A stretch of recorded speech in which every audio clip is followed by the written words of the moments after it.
Salut à tous, ravi de vous retrouver en ce mardi 2 mai 2023 pour l'émission Sport, votre rendez-vous sportif comme chaque mardi à 18 h sur ma télé pour revenir et débriefer de l'ensemble de l'actualité sportive saint-quentinoise sur notre territoire. Et cette semaine, on va parler notamment de basket dans cette émission puisque vous l'avez très certainement vécu avec nous vendredi soir. Le SQBB a enchaîné une 23e victoire lors de la réception d'Antibes vendredi soir dans un palais des sports plein à craquer. On va revenir dans cette rencontre dans quelques instants avec notamment le top 5 et les réactions de l'entraîneur Julien Mahé qui forcément était satisfait de la grosse prestation de l'ensemble de ses joueurs. On parle également de foot puisque l'OSQ devait absolument s'imposer samedi soir lors de la réception de l'équipe de Créteil-Lusitanos, 4e au classement. On rappelle que l'OSQ est encore en bataille pour se maintenir en National 2. C'est encore possible et on verra le résultat des Olympiens samedi soir. Petit indice, il y avait des sourires à la fin dans les vestiaires de l'Olympique Saint-Quentinois. On parlera également, et je vous l'avais promis la semaine dernière, on va revenir largement sur la saison du Saint-Quentin volley, épisode 22-23, même si cette saison s'est arrêtée un petit peu précipitamment il y a 15 jours lors de l'élimination du Saint-Quentin volley en demi-finale de play-off face à Saint-Jean-d'Illac. On va retrouver différents protagonistes dans cette petite rétrospective qu'on a décidé de vous offrir aujourd'hui. On aura notamment le président, l'entraîneur, mais également un joueur qui portera les couleurs du Saint-Quentin volley. Et pour ma télé, on a même une exclusivité à vous offrir. Restez avec nous en fin d'émission. On commence tout de suite avec du basket vendredi soir. Le SQBB, on a découvert un Saint-Quentin basketball en totale démonstration face à l'équipe d'Antibes. Très clairement, rien ne pouvait arriver aux Saint-Quentinois qui ont fait un match relativement maîtrisé de bout en bout, en comptant même jusqu'à 32 points d'avance pour une victoire de 33 unités. Victoire écrasante des Saint-Quentinois dans un palais sport, je le disais, à guichet fermé certes, mais dans une ambiance des grands soirs, une ambiance comme on les aime ici à Saint-Quentin pour les amoureux de la balle orange et du sport plus généralement. Les hommes de Julien Mahé ont su véritablement mettre tous les ingrédients nécessaires, une défense très agressive pendant 40 minutes et une attaque cette fois-ci en grande réussite puisque à la fin des 40 minutes, on a plus de 4 joueurs à 10 points et plus. C'est dire la réussite pour les joueurs du SQBB. Le SQBB, je le disais, a su allier des shoots à longue distance, notamment avec Terrell Gomez sur son parking et puis réussir à servir un peu plus dans le match Mathis de Souyovo notamment quand il met 8 points consécutifs. On sait que ça va fonctionner pour les Saint-Quentinois et c'est dans le deuxième carton que Saint-Quentin va clairement faire la différence avec une grosse démonstration collective. En face, une équipe des Sharks d'Antibes qui a vraiment déjoué, qui n'y arrive pas, se frustre par moments, notamment à l'image d'une faute antisportive sifflée en première mi-temps et aucune solution pour tenter de recoller au score. Et après 20 minutes, le SQBB maîtrise assez largement son sujet, rentre au vestiaire avec une avance assez confortable de 23 points, 47-24. Une entame de match relativement sérieuse de la part des Saint-Quentinois et avec un très bel apport notamment du 5 majeur. C'est ce qui avait fait défaut, souvenez-vous, du côté de Saint-Chamond il y a quelques jours et forcément ça fait les affaires des Saint-Quentinois et notamment de l'entraîneur Julien Mahé qu'on va d'ailleurs tout de suite écouter et prendre la direction de la salle de conférence de presse pour découvrir l'analyse de Julien Mahé, l'entraîneur Saint-Quentinois, après la 23e victoire du Saint-Quentin Basketball cette année. On écoute Julien Mahé. Je veux vraiment féliciter mes joueurs parce que ce soir, ils ont fait une très belle prestation.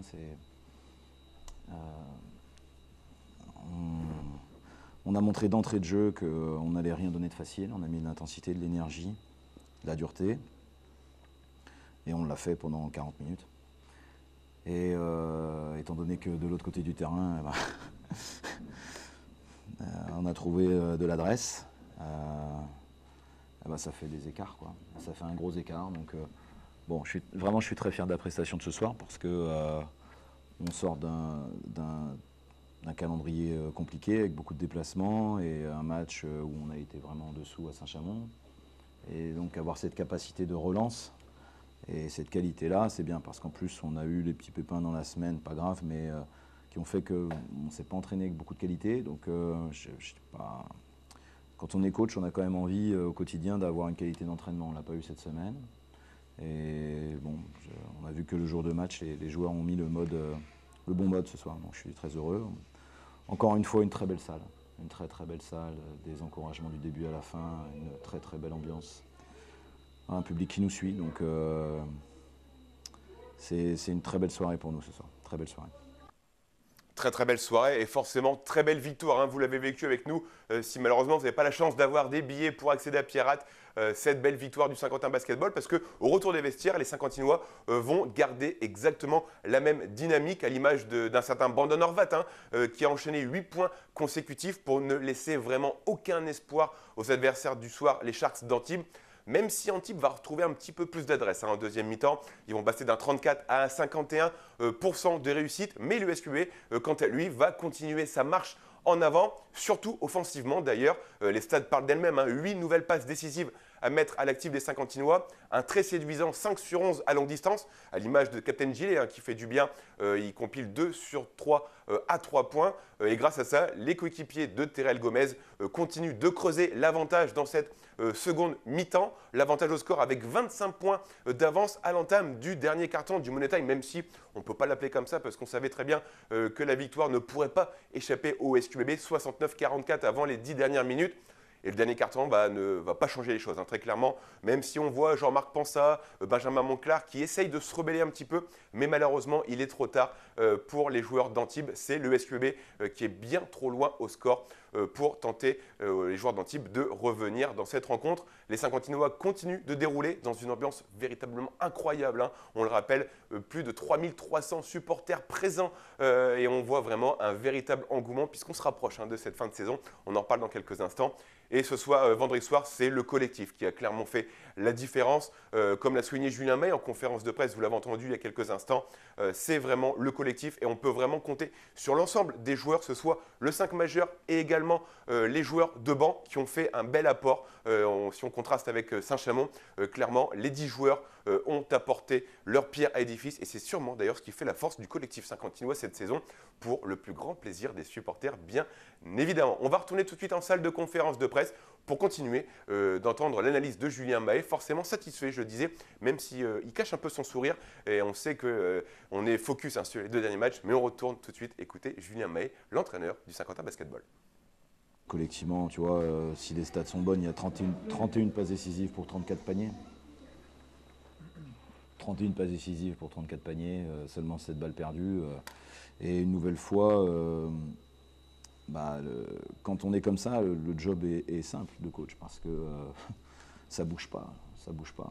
C'est ce que nous a fait, bon, il n'y a pas eu cet écart-là, mais c'est ce qu'on a pu ressentir à l'extérieur la semaine dernière, hein, contre nous, hein. Donc, non, honnêtement, j'ai pas grand-chose à dire parce que c'est absolument excellent, quoi. Le ballon a bougé, on a couru quand il fallait courir, on a mis de l'intensité, on a tenu ce qu'on avait décidé de tenir. On a été agressif, on a bien lu leur situation offensive. Et après, quels que soient les changements, on a envoyé. Je suis content de mon 5 qui a débuté parce que il nous devait quand même quelque chose après ce qui s'est passé à Saint-Chamond. Et là, voilà, d'entrée, on donne rien de très facile, on fait assez peu d'erreurs. Et ça, c'est important parce que ça donne déjà pour nous le flot du match. Et on sait qu'ensuite, quand on va faire les rotations, on a tendance à défendre encore un petit peu plus fort. Et donc, on a creusé l'écart au fur et à mesure. Donc, c'est une très, très belle victoire. On va déjà savourer ce soir parce que c'est une belle victoire. Savourer, mais déjà se projeter dans le match qui attend les Saint-Quentinois. Ce sera vendredi du côté de Nantes. On en parle dans quelques instants. Mais j'ai envie de le rappeler, 23e victoire du SQBB qui consolide plus que jamais sa place de leader de Pro B à 2 journées de la fin simplement. On rappelle, hein, que Chalon s'est imposé, que Boulazac a perdu quasi au buzzer face à Évreux. Une fin de saison totalement palpitante. Maintenant, il ne faut plus vraiment calculer. Il reste que 2 victoires au Saint-Quentin Basketball pour peut-être devenir champion de France de Pro B et accéder à la Betclic Elite. Mais pour cela, je le disais, ça passe du côté de Nantes vendredi soir, qui, eux, n'est pas encore officiellement maintenu dans cette division de Pro B.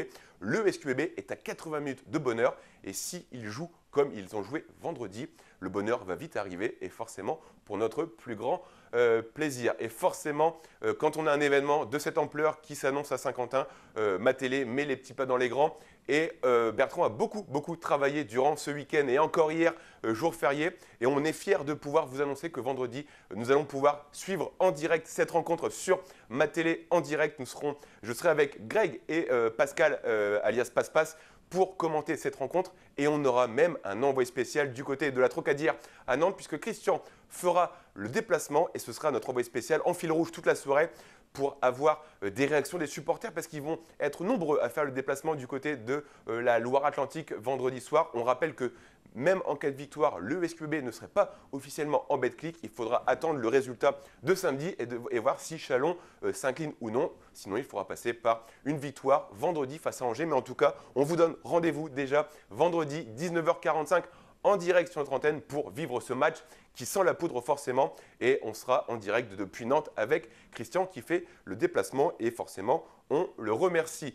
Pour terminer cette page basket, et je sais que vous êtes très nombreux à l'attendre comme d'habitude, comme chaque match à domicile, on va tout de suite découvrir le top 5 de cette rencontre. Et à votre avis, pour vous cette semaine, qui est le numéro 1? Réponse tout de suite en images.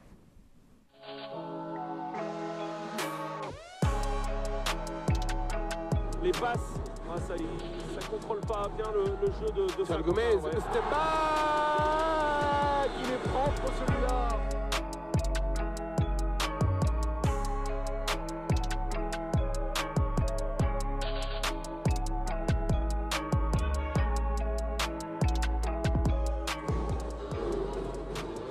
Allez, Lucas Boucaud.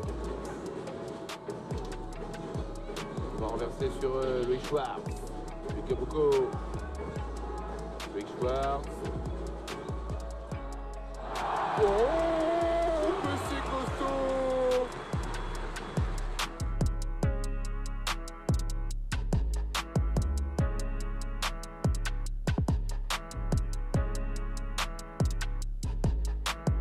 Doucement le bateau anti-bois. Elle passe. Waouh, c'est beau ça! On va le garder! On l'a vu sur le pick and roll.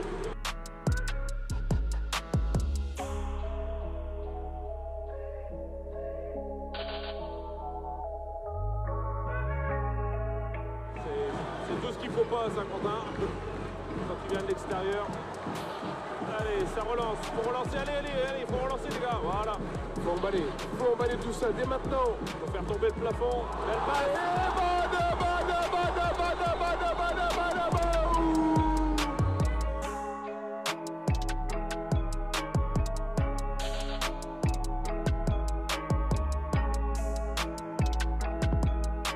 C'est Lolo ça. Exactement, voilà. Tu l'as Il a mis face à une démasqué. pyramide, donc j'imagine que ça lui pète. Oh, Madabou! Baptiste de Studio, c'est allé où?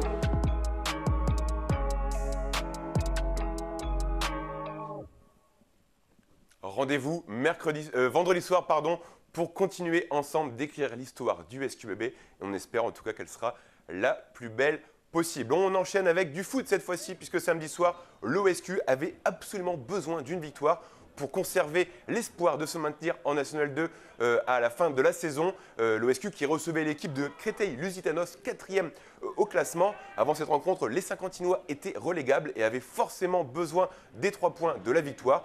Et les Olympiens l'ont plutôt bien compris puisqu'ils ont décroché un précieux succès de but à 1 dans cette course au maintien et quittent par la même occasion, coup double pour les Saint-Quentinois, ils quittent la zone de relégation en reprenant la 11e place au classement de N2. Forcément de très bon augure avant les 4 derniers matchs qu'il reste à disputer pour les joueurs de l'Olympique Saint-Quentinois. On découvre tout de suite ensemble le résumé de la rencontre. Samedi soir, l'OSQ recevait Créteil-Lusitanos.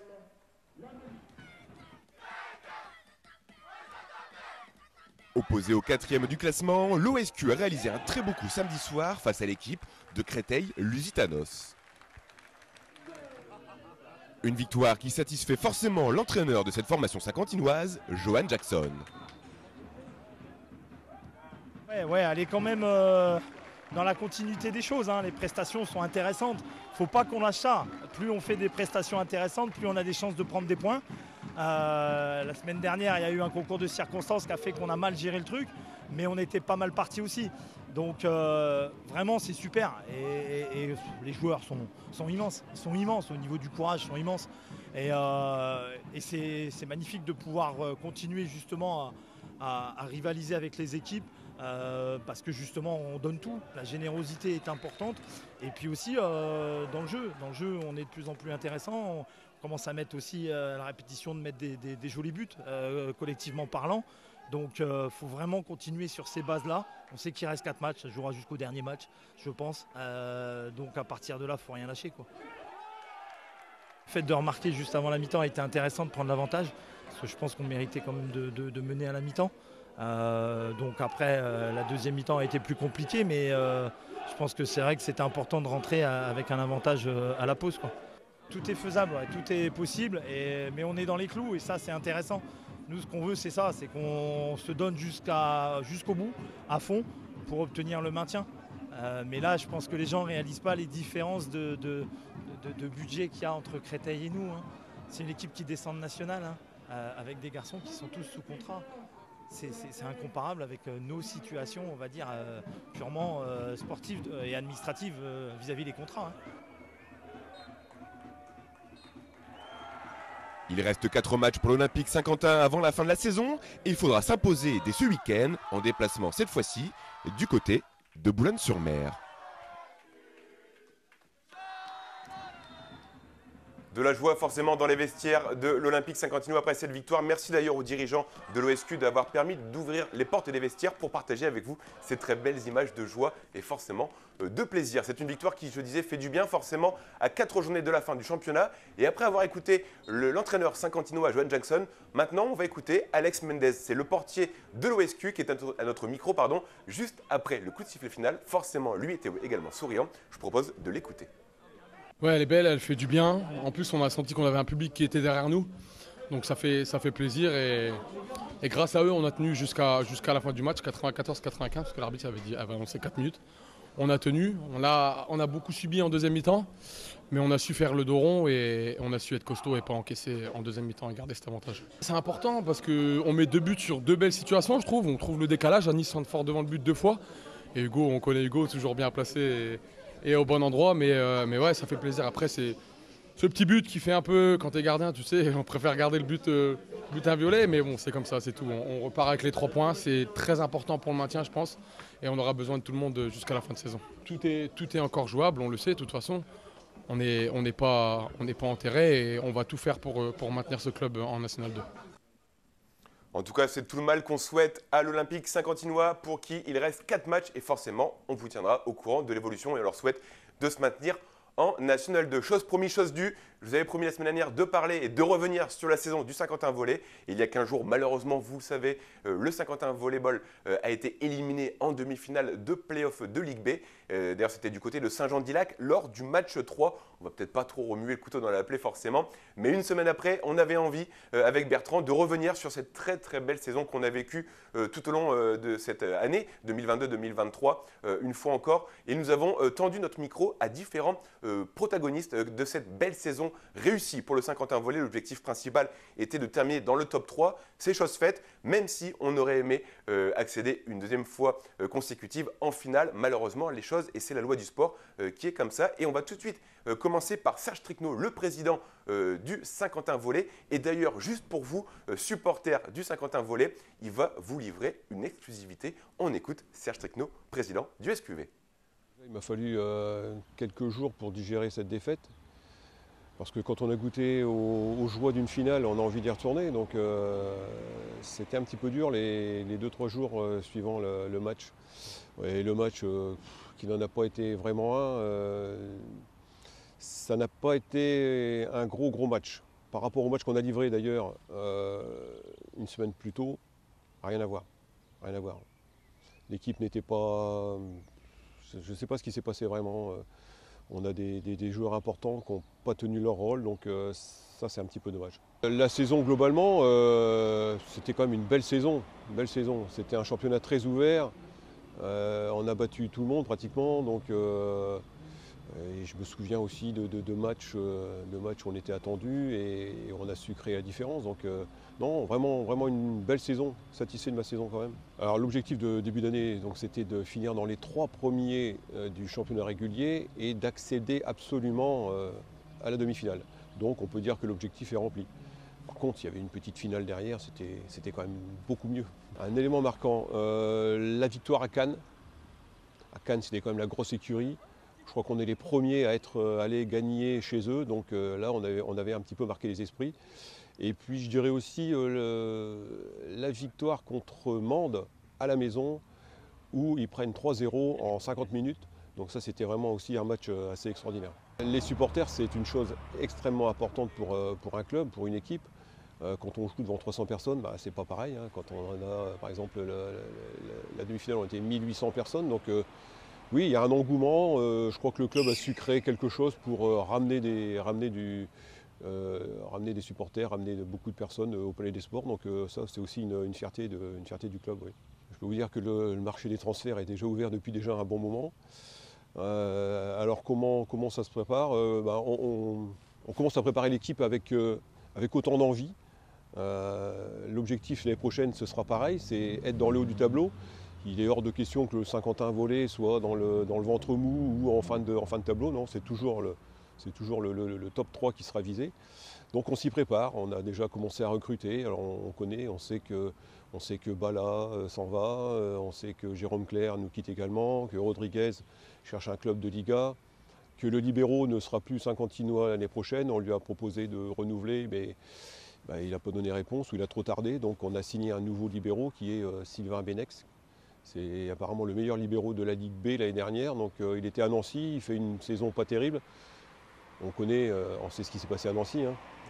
Donc c'est un joueur qui vient à Saint-Quentin en espérant rebondir. Donc on compte beaucoup sur lui, c'est vraiment un joueur d'expérience. Émile Serrault a re-signé. Allez, je peux vous le dire aussi, Malik Frédéric aussi a re-signé. Ça, je vous l'annonce, vous êtes les premiers à le savoir. Et puis encore une exclusivité pour ma télé, puisque j'aime bien Bertrand. Voilà, c'est le pointu. Le pointu, c'est fait depuis quelques heures. Allez, j'ai pas encore le papier sous la main, puisque c'est vraiment récent. Mais à 99%, je vous annonce l'arrivée d'un Bulgare qui s'appelle Julian Georgiev. C'est un joueur, allez, on va dire un petit peu moins puissant que Daniel Bala, mais plus haut. Donc qui dit plus haut, dit des angles des angles un petit peu différents. Alors moi je suis fier de mon équipe cette année, absolument. Je suis fier de mon comité directeur qui a beaucoup travaillé. Je suis fier des bénévoles. Je suis très, très satisfait de mes sponsors qui j'espère seront encore avec nous l'année prochaine. Et on espère aussi en avoir d'autres. Et puis fier aussi d'avoir ramené du monde au Palais des Sports. Donc là aussi, je veux aussi remercier tous les gens qui viennent encourager l'équipe le samedi soir à Pierrat. Je viens de dire que j'étais très fier d'un petit peu de mon équipe, de mon club et ainsi de suite. Je peux vous annoncer que le coach, ce sera encore Dario Dukic. Et là, il a signé pour 5 ans. Donc on a encore de belles choses à construire avec Dario. Très bonne nouvelle que de savoir que Dario va rester encore 5 années supplémentaires au Saint-Quentin Volley. Il s'inscrit vraiment dans la durée, dans la longévité. C'est forcément de très bon augure et ça nous annonce de belles saisons à venir. En tout cas, on a hâte que le championnat de Ligue B reprenne. Ce sera forcément courant octobre. Un président fier de ses joueurs, fier de son staff et de son comité directeur, tout comme Dario Dukic, hein, forcément, je vais en parler il y a quelques instants, le coach de cette équipe. C'est lui d'ailleurs qu'on va écouter maintenant, comment il analyse la saison qui vient de s'écouler et comment il se projette dans cette nouvelle saison, parce que forcément, Dario, il travaille déjà. On écoute tout de suite le technicien du Saint-Quentin Volley. Je pense que quand même un petit peu de fierté par rapport à tout ce qu'on a fait. Encore une fois, on a montré que oui, on est capable de jouer dans le meilleur. Maintenant, le dernier 2-3 matchs qu'on a fait contre Saint-Jean-d'Arc, je pense qu'ils ont montré un peu plus de stabilité en récep et aussi, comme l'équipe, je pense que simplement qu'ils ont été plus performants sur certains éléments. Donc, il faut absolument les féliciter et souhaiter le meilleur pour le final. On est connu comme un club qui, je pense que depuis que je suis arrivé ici, je pense qu'on a montré pas mal de choses. Donc, maintenant, on sait que Saint-Quentin peut-être pas vraiment le club plus riche, mais par contre, on arrive quand même de faire les bons recrutements. Il manque encore un petit peu plus de joueurs pour avoir vraiment une équipe collective un peu plus, on va dire, stable. Parce qu'il y a des blessures, on arrive d'avoir un peu chaud. Mais pour l'instant, écoute, ça va, le club tourne bien. Je pense que la structure du club, elle est bien faite. Côté sportif, je pense qu'on est absolument dans le top. D'autre côté, ben, écoute, c'est pas toujours facile de convaincre le joueur de rester à Saint-Quentin, surtout cette année avec le pluie et le temps qui était. Je pense que ça pose quand même pas mal de soucis pour le certains. Donc oui, maintenant bien sûr on revient en arrière, donc maintenant on sait qu'il y a un nombre de départs, donc oui, il faut chercher des solutions et trouver les nouveaux, et c'est ça en fait qui me gêne vraiment beaucoup, c'est qu'on n'arrive pas de trouver les garçons qui vont être fidèles au club pendant plusieurs années. Je suis tellement fier que je vois que les garçons qui arrivent à Saint-Quentin, qui progressent, et que quelques mois après, un an après, tu sais qu'ils sont demandés par le club de Liga, Ligue B, qui sont meilleurs que nous. Le match qu'on a fait ici contre, en demi, match contre Saint-Jean-d'Iac, où on a montré qu'on est capable de jouer au moins à domicile. Donc oui, énormément de public, un bon match, les garçons qui souhaitaient vraiment à 100%. Donc pour moi, c'est plutôt ce match-là qui reste quand même un petit peu gravé dans ma tête. Le public, on sait déjà que Saint-Quentin, c'est ville de basket, donc nous, je pense qu'on est derrière la basket, mais c'est vrai, ça fait du bien de voir le nombre de personnes qui s'intéressent maintenant de volley. Je pense qu'aussi grâce aux résultats et grâce au travail qu'on est en train de faire, qu'on est en train de montrer, les gens, on est sérieux. Et bien sûr, les gens, je pense qu'ils sont en train d'apprécier tout ce qu'on est en train de faire. Donc oui, ça fait du bien pour le club, ça fait du bien pour le joueur aussi, parce que quand tu fais des recrutements, c'est largement plus facile si tu dis, bah, écoute, on est quand même dans le meilleur club de Ligue B, donc ça fait du bien pour moi, un peu moins stress, on va dire. Si Serge n'était pas là, je pense qu'on n'a pas eu tous ces résultats, et je pense qu'on a eu quand même un peu plus difficile côté des finances. Maintenant, je pense que le club il tourne autour d'aller. Je pense qu'on a presque réussi d'avoir quasiment 30% de budget qui était financé par les partenariats. Donc c'est assez important. Je pense qu'on est le seul club maintenant en France qui, à côté Saint-Nazaire, on va dire, qui vraiment arrive à trouver des partenaires. Donc oui, ça fait de bien. Serge a réussi quand même à structurer le club, on va dire, sportivement, financièrement, tout était changé. Donc oui, continuez. J'espère qu'à un moment donné, on est capable de faire même plus. Je dis encore une fois, volley, on joue 6-6, donc il faut avoir 12 joueurs. Nous, on est encore à 10, 11, donc j'espère que l'année prochaine, dans un an, 12 ans, on est capable d'avoir un peu plus de joueurs, un peu plus de matériel. Mais on avance, mais il y a un nombre de choses, vous ne pouvez même pas imaginer comment structurer un club, structurer une entreprise, ce n'est pas facile, donc ça prend du temps. On attend encore confirmation de quelques joueurs, donc ce qui pose des soucis, c'est que les joueurs, bien sûr, ils sont capables de dire oui, ok, c'est bon, et écoute, quelques jours après, il n'y a pas de signature de contrat, donc on attend encore quelques signatures, mais j'espère que bientôt on est capable de donner un peu plus de nouvelles. Pour l'instant, je sais qu'il y a 3 nouveaux qui sont déjà signés. Il y a au moins 6 garçons qui vont partir, donc pour l'instant c'est ça. On attend, on bosse. Je suis en contact avec un nombre de personnes. Maintenant, écoute, franchement, j'espère, je suis persuadé qu'on est capable encore une fois de construire peut-être pas le même groupe, mais simplement quand tu n'as pas de choix, donc tu as fait ton mieux d'avoir plus de garçons sur le terrain, surtout les garçons qui sont capables de montrer ce qu'on a montré depuis un moment. Monter en Liga, je ne pense pas. Pour monter en Liga, je pense qu'on a besoin encore un peu plus. Bien sûr, Serge est largement plus positif que moi. Oui, mais côté sportif, je pense qu'on doit surtout avancer. Côté sportif, on doit déjà trouver un peu plus de moyens d'avoir un peu plus de joueurs, parce que si on a le blessé, ça poserait énormément de soucis pour moi. Et bien sûr, oui, pourquoi pas même monter, mais je pense que ça va prendre un peu de temps. Maintenant, est-ce qu'on est capable d'être encore une fois, parce que ce que je dis souvent aux garçons qui suivent un peu le Saint-Quentin volley, c'est que c'est pas facile avec notre moyenne de rassurer d'être toujours dans le 4. Ça pose quand même des soucis, surtout le nombre de départs. À chaque fois, il faut trouver les nouveaux garçons qui vont être tellement performants comme les autres. Donc, je vais essayer, absolument, je vais essayer. On sait déjà mon caractère, c'est pas quelqu'un qui va lâcher, mais d'autre côté, je reste positif. Dario reste positif et forcément on peut le comprendre après les 2 belles saisons qu'il vient de réaliser avec son équipe. On a compris qu'avec des départs c'était compliqué de reconstruire, mais les 2 années dernières, il a prouvé que c'était possible. On compte sur Dario forcément pour nous faire encore une belle équipe pour la saison à venir. Et parmi les joueurs du Saint-Quentin Volley qui vont rester et qui porteront les couleurs du SQV la saison prochaine, il y a Émile Serrault qui a été plutôt responsabilisé au cours de l'exercice 2022-2023 et lui espère également avoir davantage de responsabilités lors de la saison prochaine. Qu'a pensé Émile Serrault justement de la saison écoulée et comment voit-il la prochaine? On va tout de suite l'écouter. Ça a été un peu compliqué à digérer 2-3 jours après forcément. Et puis après voilà, on se rend compte que c'est la vie, c'est le volley. On a pu profiter un peu avec la famille cette semaine, là, ce week-end. Et on reprend demain à 18h les entraînements. Donc on va voir comment ça se passe. C'est aussi ça de ce dont forcément on pense un peu après le dernier match. Et honnêtement, franchement, on a fait une saison top, moi je trouve. Même si bien sûr, à un moment dans la saison, on se voyait peut-être aller premier au championnat régulier, peut-être aller en finale aussi. Mais dans l'ensemble, je pense qu'on fait une bonne saison et j'espère que les dirigeants et que les supporters pensent la même chose. Personnellement, moi j'ai passé une saison incroyable, que ce soit en ayant un peu plus de temps de jeu que l'année dernière, en faisant des rentrées correctes, je pense, quand j'ai dû rentrer. Et puis même, ça progresse fort. De toute façon, on sait qu'avec Dario ça bosse, ça progresse fort en entraînement. Tous les mecs étaient top en plus, donc même en dehors du volley, ça c'est très bien aussi. Non, franchement, top. Ah, il y en a plusieurs en vrai, mais le premier, je dirais que c'est Cannes, chez eux peut-être. Parce qu'on est mené 2-0, on rentre avec Malik et on fait une belle remontada. Donc forcément, c'était le premier match où j'avais du vrai temps de jeu.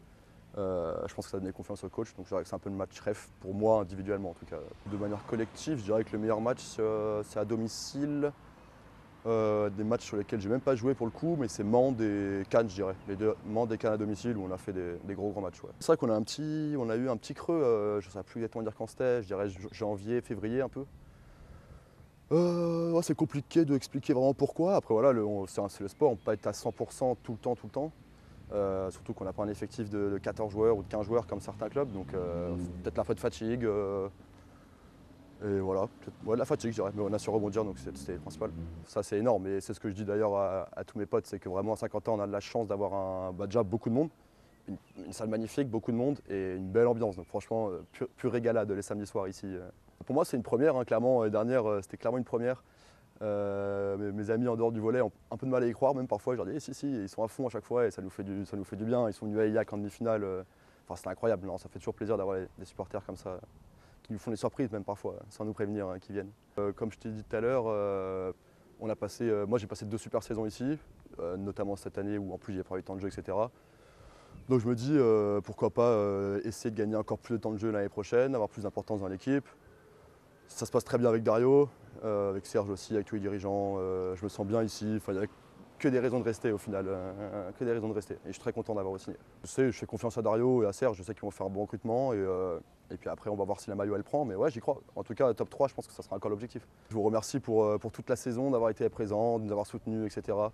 Désolé de ne pas vous avoir amené en finale. On fera mieux l'année prochaine, j'espère.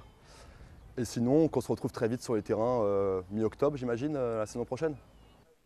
On espère en tout cas que le chapitre 2023-2024 pour le Saint-Quentin Volley soit aussi beau, voire même plus que celui qui vient de se terminer. Un résultat pour clôturer cette émission, c'est du handball et le SQHB malheureusement s'est incliné samedi soir du côté de Troyes, défaite 31-24. La bonne nouvelle dans cette défaite, c'est que les filles de Benjamin Desmarais ne sont pas encore relégables et reléguées. Et la décision tombera lors de la 22e et dernière journée de championnat. Ce sera à domicile, ce sera le samedi 20 mai du côté du gymnase Jacquelin. Le suspense reste forcément entier et on vous donne déjà rendez-vous le samedi 20 mai puisque les soirs de match à Jacquelin, il y a énormément d'ambiance, 300-400 supporters et forcément on va pousser les murs pour le dernier. Je vous donne déjà une nouvelle fois rendez-vous vendredi à partir de 19h45 pour suivre en direct ici depuis les plateaux de ma télé le match entre Nantes et le Saint-Quentin Basketball avec Christian qui sera avec les supporters du SQBB du côté de la Trocadière à Nantes et on espère que Jeff Kébé ne sera pas trop motivé comme il nous a déjà habitués. Je vous souhaite de passer une très belle soirée, une bonne semaine à vendredi et d'ici là, portez-vous bien. Ciao.